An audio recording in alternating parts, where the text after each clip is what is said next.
Good evening. On the 21st of March, members of the public raised concerns to the Environment and Sustainability Panel over net zero initiatives. Evidence was supplied on how environmentally devastating lithium mining is for the proposed electric vehicle batteries, not to mention the cost in human suffering with child slavery for the cobalt required. Serious fire safety concerns were also raised. We've not received a response to our follow-up emails from either the previous panel or the new one.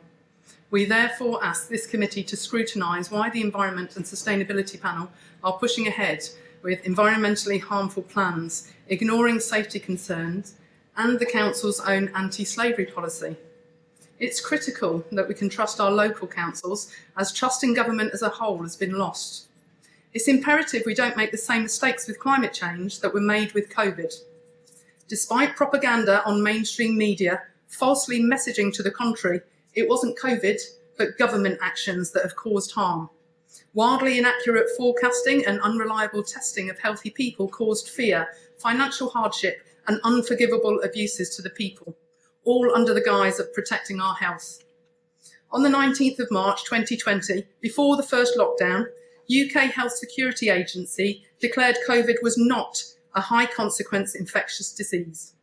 Despite this, Matt Hancock talked of deploying the next variants to frighten the pants off people, clearly demonstrating intent to use deception to manipulate through fear. Little wonder that trust is gone. Now a man-made climate emergency has been declared, but not debated. Like with COVID, discussion is censored and highly qualified scientists, including Nobel Prize-winning physicists, who see climate change as naturally occurring, are dismissed. Silencing experts and cherry-picking the data does not make the science settled. We must all protect our environment from pollution and unsustainable practices, but worryingly, a lot of the proposed green solutions are anything but. As well as electric vehicles, we are dismayed to see Colchester City Council officers insisting councillors pass planning for environmentally toxic solar farms on precious farmland. We have good people in this council who are trying to do their best for Colchester, but to get government funding, you're required to enforce policies that aren't always good for us. The overdevelopment of the city beyond the capacity of the infrastructure is a case in point.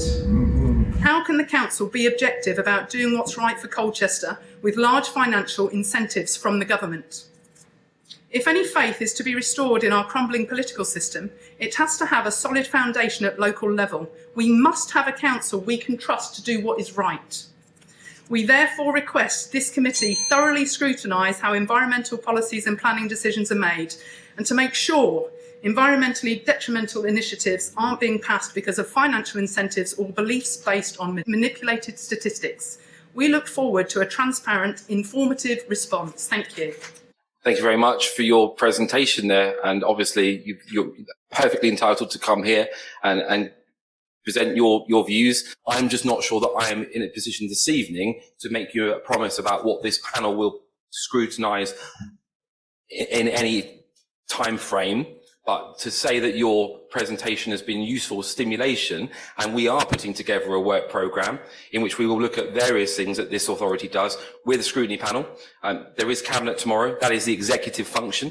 So I don't know if you've got anything in your diaries tomorrow, but it might be that you would wish to present to those guys, because there are decision makers there. I won't be able to attend tomorrow, and I certainly wouldn't be able to put something together that quickly. There have been worrying things in terms of counter disinformation and things heading from top down. So I think we're all aware that narratives are being pushed and algorithms through social media are suppressing dissenting voices. I would like reassurance that we still have at least an illusion of democracy and we are not living in an authoritative dictatorship, because really that's how it's been feeling. We are here to challenge the system because we are watching what's going on, we are not happy with what's going on, and we are not going to be silenced, and we will continue to make our voices heard. What would work best for us is if we could work with all of you and look at the data and ignore the scientific manipulation that's got corporate interests at its heart. Thank you. And as for this little incident, goodness only knows why he was able to film most of it and then all of a sudden he wasn't. So do you do this for every person that comes into the council building? Any members of the public that want to attend a meeting are searched. Right. And when has this come into operation? Because it wasn't like this the first time we arrived. About a year ago, when we had a lot of issues. Yet on the 31st of January this year, 30 people were allowed in with no searching whatsoever. It must have been security's night off. January this year, wasn't it? I'm happy for you We're documenting everything after last time. You might remember you jabbed your fingers rather hard into my neck. So we're going to monitor all of the council staff to make sure that doesn't happen again. We are hoping to avoid any assault this time. And can you tell me about the health and safety of this device, the EMFs and the frequency that gives off? Right, I'm not well conversant with all that, but... So you're using a device that you don't know will be harmful? Well, it should be the same thing if I ask you, do you know everything that's wrong about a microwave today? I don't have a microwave because of the EMFs and the other things. And if I did have a microwave, I wouldn't be waving it over members of the public. See, what does that say on there? 101 hertz. Okay, we shall research into that, but you do know you are personally liable if you cause any harm to anybody that is electromagnetically sensitive. Yeah. Okay. So these handheld scanners radiate out 20 centimetres from the device and need to be moved quickly, and they can interfere with pacemakers and other sensitive medical equipment, and this is something no one was warned about.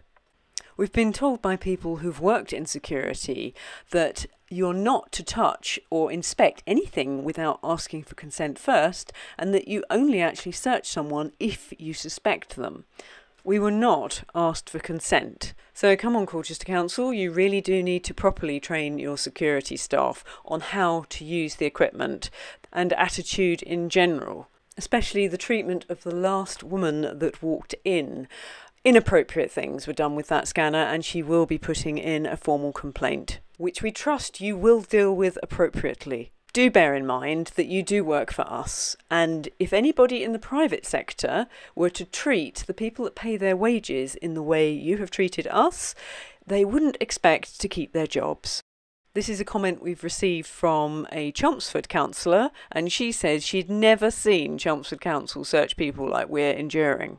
And asking around, it appears other councils don't do this either. So what is going on at Colchester? What is it that you are up to that makes you fear the general public this much? Now, we've been through your accounts, we know what state you're in, so it's not like you have surplus money to pay for all of this.